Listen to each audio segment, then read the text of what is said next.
What up, folks? It's your pal, Coach Vino, and this is the Glass Half Full podcast where we turn setbacks into comebacks. Let's go. Yo, yo, yo, everybody goes through setbacks, but don't let these setbacks make you take a step back. Step back from the situation, put your brush down, envision the picture you're painting, because everybody goes through setbacks. All right. Welcome back to the podcast. I am Coach Vino, the people's bartender, and your certified coach from the Boogie Down Bronx. So, first of all, I want to take a second to just wish everybody a very happy new year. I hope you had the opportunity to spend the holidays with your family, with your friends, and just really take inventory of your life, take inventory of the last year, and just reflect on all the good that is in your life. Look, there's no question that we all face challenges. 2024 might give us some setbacks. It might give us some challenges. But at the end of the day, my friends, you are here. You're breathing. You have a heartbeat. I mean, that is actually the greatest gift you could have, because it ultimately means that you have an opportunity to wake up and do something great today.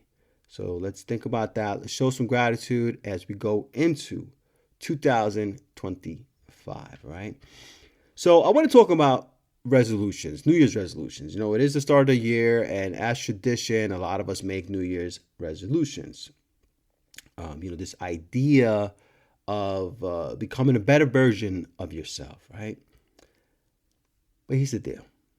I get it. Growth is important, right? I mean, it's a big core principle of what coaches, are professing, or we're teaching, or we're trying to help our clients see. But what if I told you that you don't need to abandon who you are?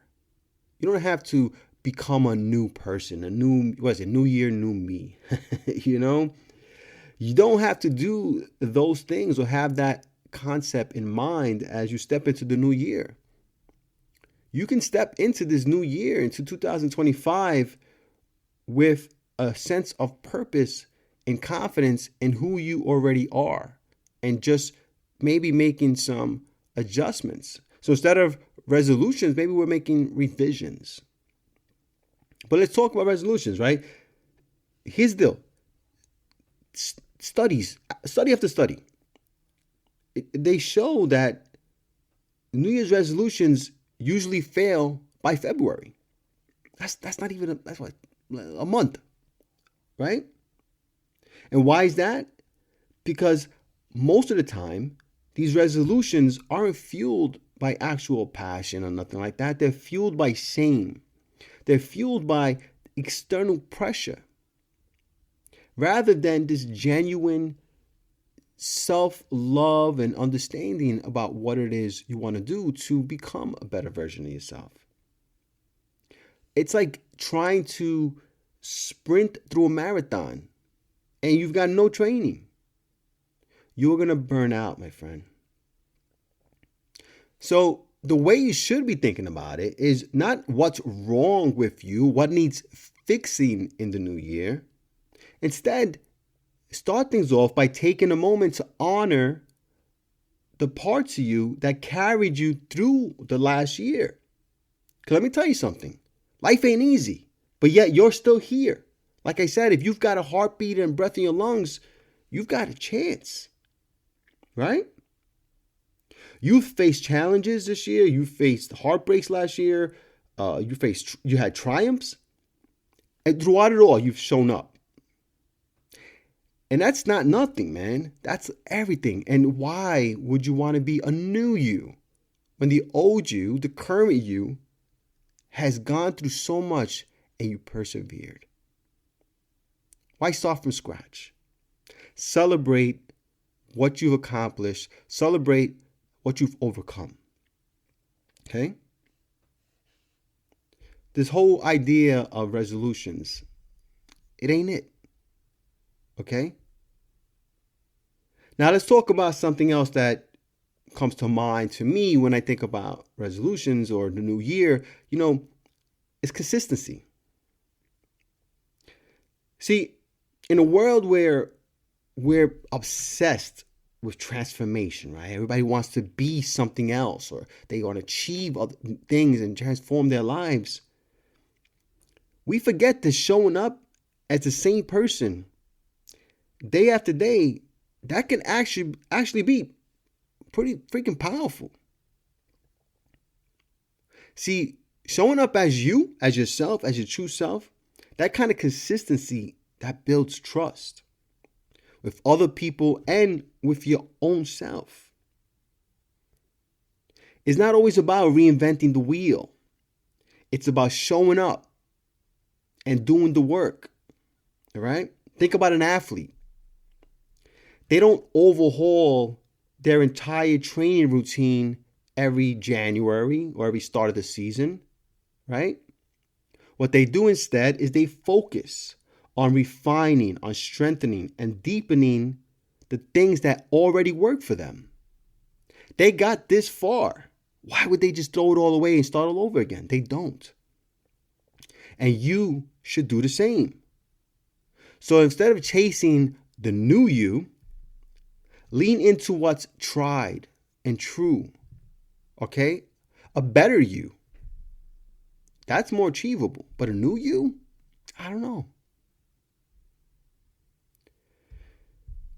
Now let's talk about celebrating your wins. One of the biggest reasons we feel this pressure to change is that we don't celebrate our wins enough. And I talk a lot about that on this show. Celebrate the wins, big or small. So right now, I want you to pause, to stop for a second and think about something that you're proud of from this past year. I'll give you a small example. I was very consistent in recording this podcast, right? And I wasn't initially, but at one point, when I made a brand name change to the podcast, I said I'm going to drop a podcast every week, rain, sleet, or snow, and I did. And it's a small thing among many things that I feel proud of, but it's the little things that you celebrate and you say to yourself, you know what? I'm glad I did that. I could have easily just blown it off and been like, whatever. Who's listening? You know what I'm saying? You don't have to celebrate just the massive accomplishments. Those don't come as often, my friends. So what, are you never going to celebrate what you've done? Maybe you did stuff like setting boundaries in a relationship, or you showed up for someone that you loved. Or maybe you simply made it through a very tough season. Those are wins that matter. So take time to reflect on what went right this year and carry those wins into the new year. And that's a foundation for you to build on. Okay? Don't erase all those things by focusing on what's missing. And that's what you need to do now in 2025. No.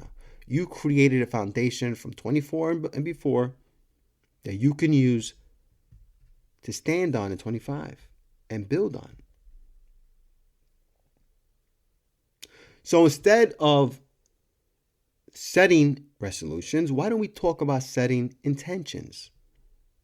Right? If we're not making resolutions, what do? We set intentions. Intentions are different because they're rooted in values, right? Not outcomes. An intention could be as simple as, I want to be more present, or I want to approach challenges with confidence and curiosity instead of fear. Okay? They're not tied, intentions are not tied to numbers or metrics. Right? That's intentional. When you focus on intentions, you create space for growth without all the pressure of being perfect. Because that's what resolutions force you to do. They're like, oh man, I got to be perfect, right? Because I set this goal and I've got to do it and I can't screw it up. Right? And then you start talking down to yourself because you didn't accomplish it. Why would you do that? We have enough negative noise coming from the outside. Why would you do it to yourself? So that leads me to the wrap up here, right? Be kind to yourself. You don't need to earn your worthiness this year. You don't need to hustle harder or push yourself to the brink to deserve good things. You are already enough. I know it's a cliche thing, but you are already enough. So when the world tells you to be a new you, you know what you got to say? Nah, I'm good. I'm going to stay me. I'm just going to evolve. Okay? That's the goal. All right? Not a resolution. It's not going to do anything. It's going to lead you to disappointment. Now, look, if you're the kind of person that sets a resolution and it works out for you, great. God bless you. But for most people, the reality is that's not the goal. All right? So anyway, look, I hope today's podcast inspired you to look at the new year with a new view, a new lens of not trying to reinvent yourself necessarily, right? But to look at what you've accomplished and what you've persevered through and say, hey, that is the foundation for the improved me, not the new me. I'm going to build on what I've done and continue to be the best version of myself every single day. All right, folks, I hope you enjoyed this podcast. If you did, please leave a review so you can help Vino feed the hungry algorithm. If you or someone you know might want to work with Coach Vino, you can visit my website at coachvinollc.com. And remember, folks, if nobody else tells you, Coach Vino appreciates you. Cheers. And express what I'm feeling in a hip-hop form, but I was born to succeed, so as long as I breathe, ain't nobody on this earth gonna crush my dreams. Yo, this might be the end of the verse, but this is just the start of a new beginning. Word.